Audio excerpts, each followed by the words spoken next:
the main event for me in the Obama and post-Obama campaign, the Obama regime, is not senators twittering, although that's kind of cute.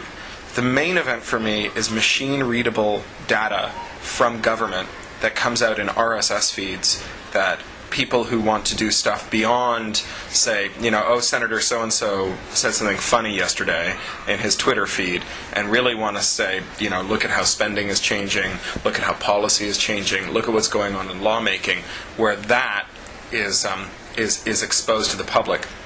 In Europe, ironically, I think that there's slightly ahead, not in the European Parliament, but in some of the individual governments, like the UK, thanks mostly to the efforts of hackers who've gone in and taken what little information the government publishes and reformatted it without permission to be machine readable. So I'm thinking of things like They Work For You. Now, I say ironically because in America, the legal system holds that any product of government is not subject to a copyright. So anything the government makes belongs to the people, after all. We paid for it. Whereas in many European traditions, you have the notion of parliamentary copyright or crown copyright, where it doesn't belong to no one, it belongs to the government. And that means that things like maps, public statistics, and other pieces of public information are actually property of the state and can only be used with the state's permission. So you'd think that the US would be way ahead on this, and they're not. They're actually trailing the UK a little. Now, as to whether or not European parliamentarians can be coaxed into twittering and tweeting and emailing and being kind of more personally transparent, I think that'd be nice. I think that you can see, though, in the MEP culture that in many cases the role of the MEP is to be an elder statesman, to be someone who kind of served out your term in government in your home country, and then in kind of your later years, you're sent out to the genteel halls of Brussels to kind of live out a pastoral existence among your other elderly colleagues. It's kind of a retirement home for bureaucrats, and of course, older, more staid, more bureaucratic people who've got a longer history in government are going to be more resistant to change because they're not, young, technologically savvy people who we send to Brussels by and large. I think if we're going to fix that, we have to send different people to Brussels. How do politicians should behave these days? May you suggest 3 things? So I guess the thing that throws me a little about your question is that it seems to put an emphasis on the individual politician. I think that's admirable. I think there's lots to be learned by knowing some detail about the personal decision-making of our personal representatives. But I'm a little more interested in government activity in aggregate. So, for example, in Britain, we just had a proposal that politicians' expense reports, the sheets on which they detail what money they spent in the public, out of the public's pocket to sustain themselves in the course of their business as politicians, that should be a secret, that you shouldn't be able to see what your politicians spent money on using your tax money. And I think that is the epitome of bad governance, right? To say that what politicians do should be conducted in secret. But I don't think that an individual parliamentarian or an individual senator really has the power to do more or less there. I mean, I guess if the rule came down that said you don't have to publish your expense reports, that I guess you could have a senator or a politician who would publish their expense reports anyway. But in terms of that responsibility, I'm less interested. I do think that there is an unfortunate tendency among politicians to say, because I've heard from a lot of my constituents on an issue saying almost exactly the same thing, I don't have to pay any attention to it. It's a little paradoxical to say, well, 10,000 of you all wrote to me using the same language to say I shouldn't vote for this bill. Since it's the same language that all of you wrote, I shouldn't have to pay attention to any of it. I should just pretend that it's just one person. And I think that that's wrong. I think that politicians, if they are feeling overwhelmed by constituent interfacing or constituent feedback, where they feel like their constituents are bombarding them with more email, more faxes, more phone calls than they can possibly deal with, then they should be building services that allow us to effectively communicate with them in a way that's easier for them to manage. They shouldn't be saying we're communicating with them too much. MEPs are very bad for this, where whenever we've done big letter writing campaigns or email campaigns to MEPs, they say, I'm just in my office, it's just me and one staffer, and I got 1,700 emails this morning. I didn't know what to do with them. I can't answer 1,700 emails. It's like, well, sort them by subject and count them for starters. And if you don't know how to do that, get someone in your office who can show you how to click the subject bar and drag them into a folder. Write a mail rule. It may be that you can't individually read all 1,700 of those, but you can certainly get through a lot of them. One thing that I could imagine doing that would be productive is to allow a constituent who sends feedback to a parliamentarian to allow to check a box that allows other constituents to read their messages, so that a parliamentarian can serve as a hub for communications between constituents. I think that this issue is important too. I see that you wrote to our Member of Parliament. I'm writing to them as well. I'd like to talk with you about we're organizing together to make this message more visible to our MP as well. BoingBoing gets so successful. That contributed to our success. One is, frankly, we were early. Clay Shirky and other people who study network activity have suggested that links to a website are a rich get richer phenomenon, where a site that has a lot of links pointing to it gets more links, because when you've got a lot of links, it's easier to find the site, which means that it's more likely that someone will come along and make a link to you. So I think that to a certain extent we got there before a lot of other people. But it's not just that, because there are plenty of sites that started around the same time as us that haven't reached the same popularity or influence that we have. I think that there are a few other things that we do that are very successful. Honestly, I think we have good taste and that we write well, and that helps. We are very consistent and diligent about structuring our headlines and our leads for the web, for being viewed out of context. Because in a newspaper, you might see a headline that just says, a funny thing. That would be great. In the Sunday paper you're turning through, a funny thing. I wonder what that funny thing is. On the web, not so much. On the web, a funny thing, as a search result, when you search for information about my local politician or information about kittens or whatever it is you put into Google, a funny thing is a meaningless headline. It doesn't have any semantics in it. So we're very careful about the semantics of our headlines. We also try to avoid putting articles like the and at the beginning of the headline, so that when you alphabetize them, they alphabetize correctly, because you can imagine in an RSS reader or some other aggregator finding thousands of headlines that are undifferentiated except for the content of the headline, and so you want it to be in the right place alphabetically. And we've also always put the ability to read BoingBoing however you want to read BoingBoing ahead of financial concerns. So when RSS began, we immediately took all of our posts, the entire text of them, and put them in RSS. Prior to that, there really hadn't been much RSS, and a lot of sites when RSS came along thought, I can't risk that people will read the RSS feed instead of visiting the site because it might cost me some advertising revenue. And we kind of figured, if people want to read the site through RSS, it's not really our business to tell them they're wrong. So we'll just let them read it through RSS, and we'll figure out how to make money off of it later. We'll just get more popular that way, and the gross popularity of the site will go up, so that'll be fine. So we've always tried to find these ways to let people who want to read BoingBoing read BoingBoing, and I think that sounds really simplistic, but there are lots of people who have a preconditioned notion of how they want you to consume their media. You have in television, for example, there was just a nice editorial by Paul Graham about this, where he said, in TV, everyone is trying to make live television because they can sell better advertising if everyone has to tune in live. So everyone wants to watch the last episode of Big Brother or the FIFA World Cup or whatever it is, So they make live TV because live TV you can sell better ads against. But really what you're saying to people is you watch television wrong. I don't really have any interest in telling people how to read blogs. If you want to read my blog by syndicating the feed through your live journal, it's not really my business to tell you that that's wrong. I figure better to let you read BoingBoing however it is you want to read it, and if I don't get the advertising from that reader, maybe I'll get the advertising from you linking to something that brings me 10 more readers. And if not, at least I wasn't a jerk about it. So I think that that's actually one of the big things, is just getting out of the way of people who want to read. You're a well-known writer in favor of Creative Commons and against digital rights management. Is there a different model to develop as the major one is not working anymore? Well, I think that your question has a false assumption, which is that there was a major way of making money from creative works that was then displaced by the internet. And this is one of the things that comes to us from the monolithic character of copyright, where we have the same copyright law for a news video, a television show, a crossword puzzle, a novel, a dictionary, and many other kinds of creative works. And the business model for all of those is very different.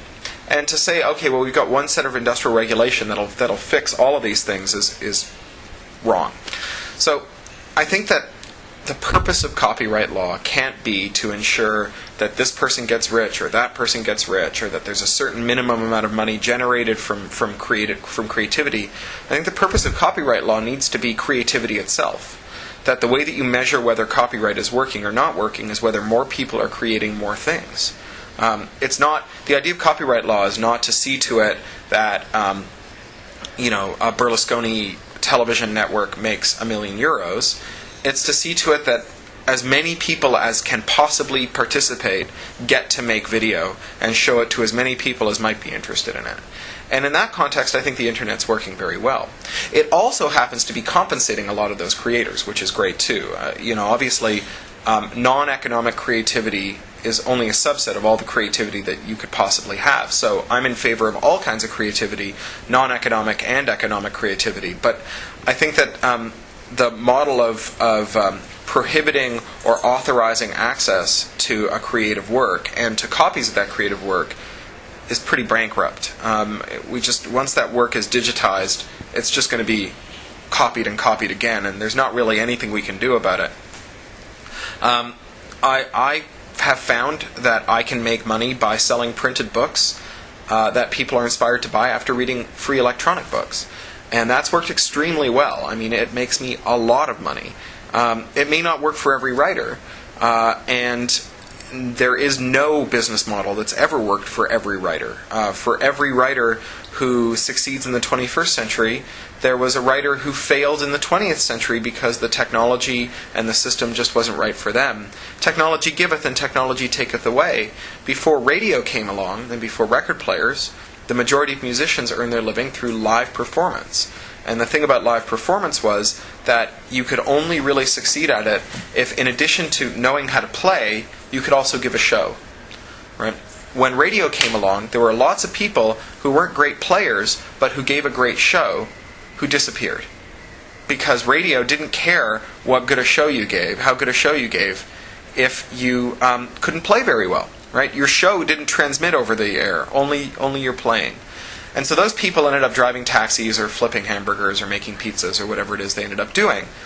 The spiritual descendants of the people who got rich as performers, displacing the people who as radio performers, displacing the people who had previously been live performers, those people are now the recording industry. And they turn around when someone says, okay, well maybe the only way you can make money as a musician today is by letting the copies promote your live shows, and then you go out and you go on tour, and they say, but I don't know how to go on tour. I'm not a performer, live performer, I'm a studio performer. Well, that was true 70 years ago too. Technology giveth and technology taketh away. The point of copyright shouldn't be to say that the way that we started making money for musicians in 1930 will be the way that we continue to make money for musicians in 2030. It should be that we ensure that we have the maximum number of musicians making the maximum amount of music that reaches the largest possible audience. Do you think that artists nowadays can live with their art, with their singing, or their writing using the web? Through most of history, didn't make a living making art. I think in the 21st century, most artists will not make a living, or even any appreciable sum, making art. That, as a goal of the copyright system, is of limited value. I think it's nice that artists make money when they make art, but the art is a fundamentally irrational economic proposition. People make art because they're moved to express themselves and because they hope to earn an income from it. But more people make art than can possibly earn a living at it. That's just the raw economics of art. So I think that in the era of the web, most artists won't make a living. I think in the era before the web, most artists didn't make a living. I think in the era after the web, most artists won't make a living. Right? That's just the way it works. And so again, we can't build our copyright system around this kind of fantasy world in which the majority of artists earn a living making art.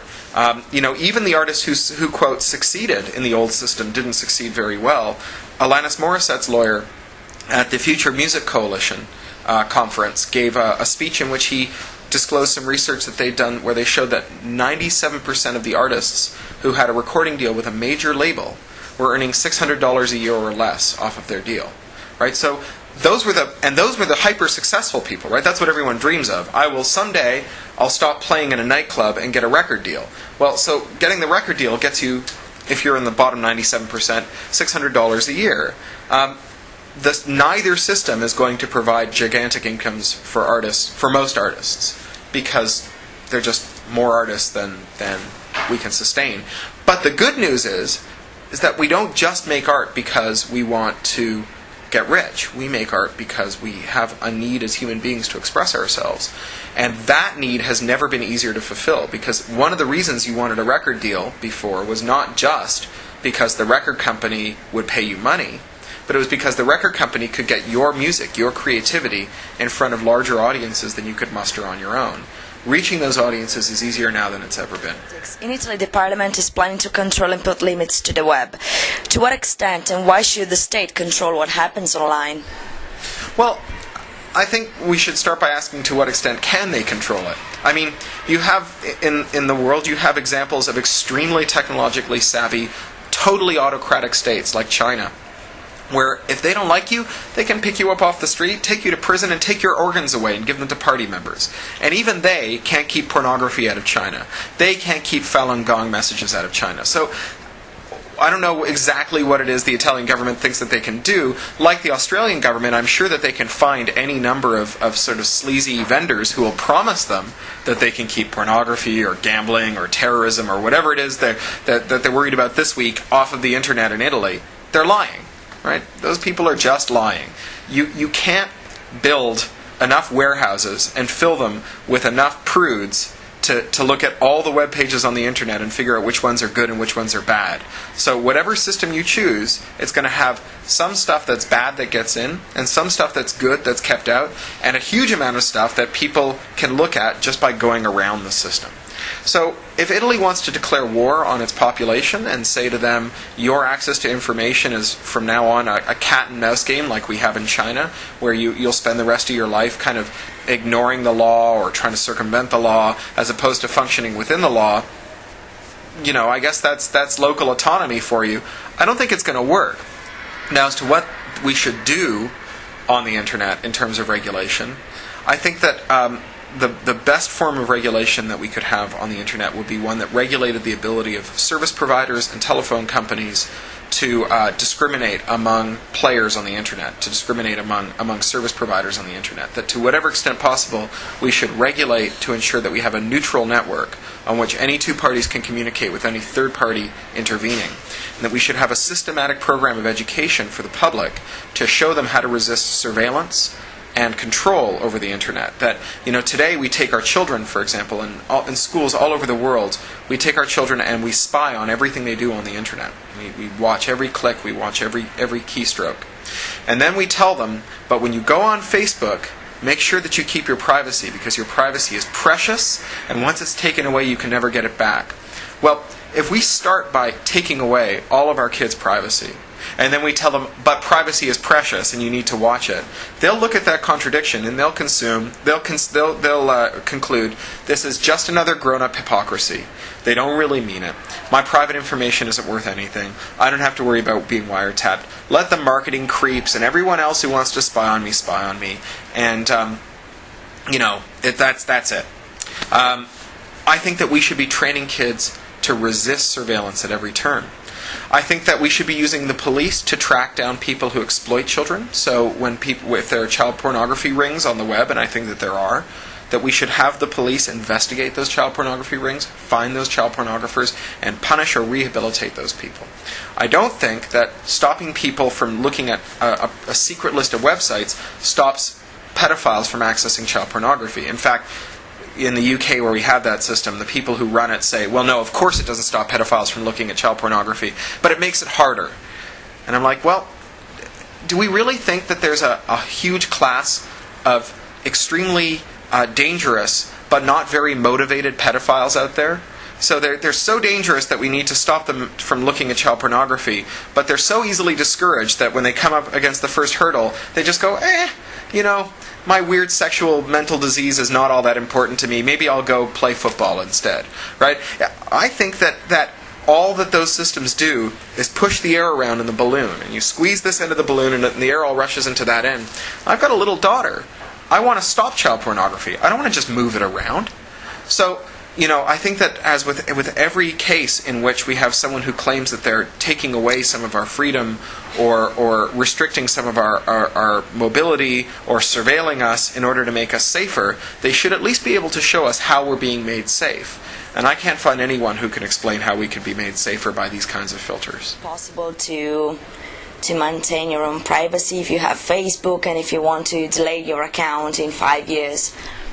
Well, yeah. So I think that in Facebook and in other online services, we really have. Do you know the term Skinner box? B.F. Skinner, the famous psychiatrist, who he showed how you could use reward and punishment to train people to engage in behaviors, right? So you could train. It's how we train animals. It's how we train children. It's how we train adults, and we put them in these Skinner boxes that we call social networks, and we reward them systematically for giving up their privacy.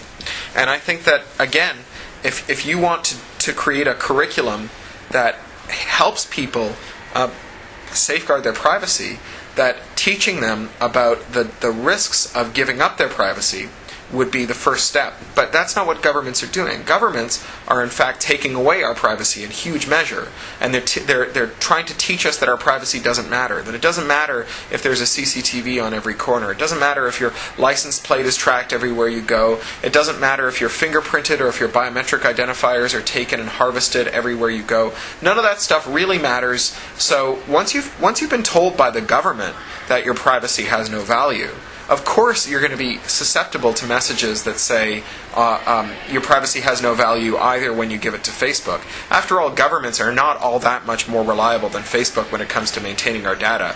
We've seen in Britain these massive data hemorrhages. They call them the data Valdez, like the Exxon Valdez that spilled all of its oil.